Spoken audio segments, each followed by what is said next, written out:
Chào tất cả các bạn. Cảm ơn tất cả các bạn đã quay lại với vlog của mình. Hôm nay mời tất cả các bạn cùng mình thực hiện món bao tử hầm tiêu xanh. Bây giờ mời tất cả các bạn cùng vào bếp, chúng ta cùng nhau thực hiện món ăn này. Để thực hiện món bao tử hầm tiêu xanh thì ở đây mình có một cái bao tử heo khoảng 500g, một trái dừa, một ít hành lá ngò gai, hành tím thì mình có 2 củ, tỏi thì 4 tép, 2 củ gừng, một quả chanh, 4 dây tiêu xanh. Ngoài ra mình còn có một củ hành tây, một củ cà rốt, một củ cải trắng. Rau ăn kèm thì mình có khoảng 400g rau mồng tơi và một trái mướp. Bây giờ mời tất cả các bạn cùng vào bếp mình sơ chế các nguyên liệu để mình nấu món ăn này. Hành tím thì mình sẽ thái mỏng, tỏi thì mình sẽ đập dập, sau đó mình sẽ băm nhuyễn chúng ra. Gừng thì mình sẽ chẻ làm đôi một củ, sau đó đập dập. Củ gừng này chút nữa mình sẽ nấu với nước sôi để trần bao tử nha các bạn. Củ gừng còn lại thì mình sẽ thái mỏng, sau đó mình thái sợi, chút mình sẽ ướp vào bao tử. Hành tây thì mình sẽ cắt làm đôi, sau đó mình thái khúc như vậy. Các bạn có thể cắt làm đôi và cắt làm tư, tùy theo ý thích của mình nha các bạn.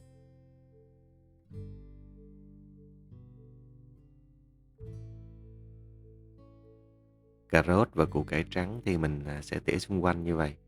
Mục đích khi mình thái ra và nấu lên thì nhìn nó sẽ đẹp mắt hơn.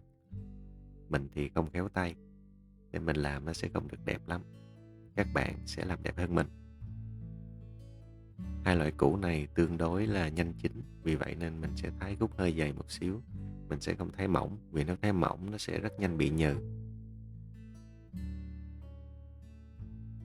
Củ cải trắng sau khi mình thái xong, mình chuẩn bị một thau nước, cho vào khoảng nửa muỗng cà phê muối. Sau đó mình ngâm toàn bộ phần củ cải trắng này vào, để cho củ cải trắng này bớt tính hăng nha các bạn. Mình ngâm khoảng 10 phút. Bây giờ mình sẽ đi sơ chế phần bao tử. Mình chuẩn bị một nồi khoảng 1 lít nước. Mình nấu sôi. Sau khi nước sôi, mình sẽ cho củ gừng đã đập dập vào. Cho vào đây thêm một muỗng cà phê muối. Mình cứ nấu sôi như vậy để nước gừng được tiết ra nha các bạn.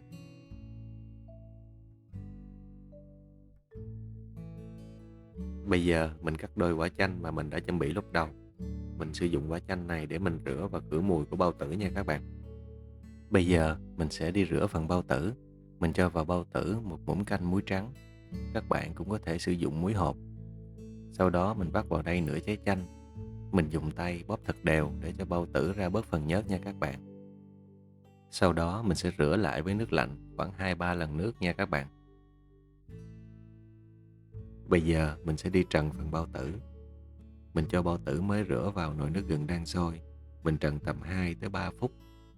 Nấu nước gừng sôi và trần bao tử như vậy thì bao tử sẽ hết nhớt, đồng thời nó khử mùi được của bao tử nha các bạn. Sau khi bao tử được trần 2-3 phút thì bây giờ mình vớt bao tử ra và mình tiếp tục rửa bao tử thêm một lần nữa nha các bạn. Bây giờ mình sẽ rửa bao tử lại một lần nữa qua nước sạch. Sau đó mình sử dụng một con dao nhỏ.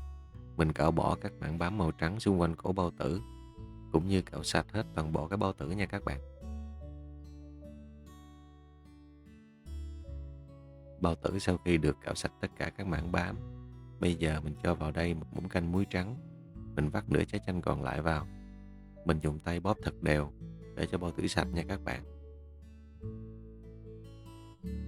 Mình tiếp tục lộn bao tử ra và mình bóp cho thật sạch nha các bạn. Trong món ăn này, đây là công đoạn sơ chế nguyên liệu mà tốn nhiều thời gian nhất. Tuy nhiên, mình làm sạch như vậy thì món ăn của mình sẽ rất ngon và hấp dẫn đó các bạn. Bây giờ mình rửa bao tử qua nước lạnh. Vậy là mình đã hoàn thành công đoạn sơ chế bao tử rồi đó các bạn. Mình thấy bao tử sơ chế theo cách này rất là sạch nha các bạn. Bao tử rất là trắng, không còn nhớt. Bây giờ mình sẽ đi thái bao tử. Bao tử mình sẽ thái những miếng vừa ăn, không quá nhỏ nha các bạn. Vì nếu như bao tử mình thái nhỏ quá thì khi nấu lên, bao tử nó sẽ bị co lại. Bây giờ mình tiến hành đi ướp bao tử nha các bạn. Trước tiên mình sử dụng một dây tiêu xanh, tách hết hạt. Sau đó mình giã nhuyễn. Bây giờ mình đi ướp bao tử thôi các bạn. Mình cho tất cả phần tiêu đã giã vào. Mình cho vào 1 thìa canh nước mắm, 1 muỗng cà phê hạt nêm cà no, 1 muỗng cà phê bột ngọt, 1/3 số hành tỏi băm lúc đầu và tất cả phần gừng đã thái lúc đầu vào nha các bạn. Cuối cùng mình trộn đều cho thấm gia vị và mình ướp bao tử trong vòng khoảng 15 phút nha các bạn. Bây giờ mình chuẩn bị một cái nồi, cho vào một ít dầu ăn. Khi dầu sôi thì mình cho toàn bộ phần hành tỏi băm vô phi vàng thơm lên nha các bạn. Hành tỏi sau khi được phi vàng thơm lên như vậy thì mình cho toàn bộ phần bao tử đã ướp vào, mình xào đều tay. Mình xào đến khi bao tử săn lại như vậy là được nha các bạn.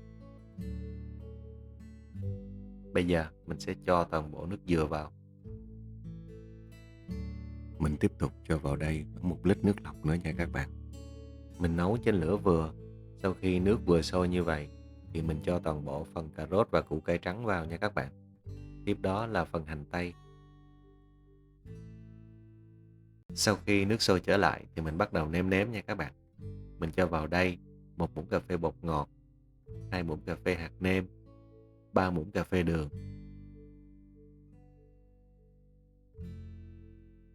Mình nấu thêm khoảng 5 phút nữa, sau đó mình múc ra nồi lẩu nha các bạn.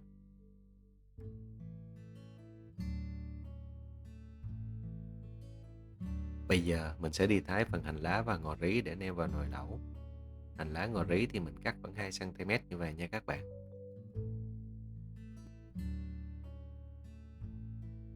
Mướp thì mình sẽ cắt xéo như vậy, mình muốn khi nào ăn thì mình mới cắt. Như vậy thì mướp sẽ không bị thâm nha các bạn. Bây giờ mình cho 3 dây tiêu xanh vào và tất cả phần rau nêm đã thái lúc nãy vào. Vậy là món bao tử hầm tiêu xanh của mình đã hoàn thiện rồi đó các bạn.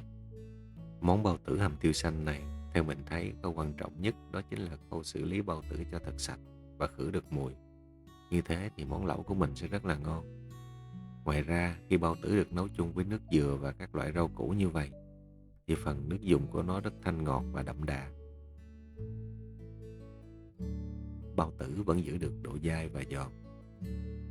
Món bao tử hầm tiêu này mình có thể sử dụng thành món ăn thông thường, hoặc là mình làm bữa tiệc nhỏ trong gia đình cũng rất phù hợp đó các bạn.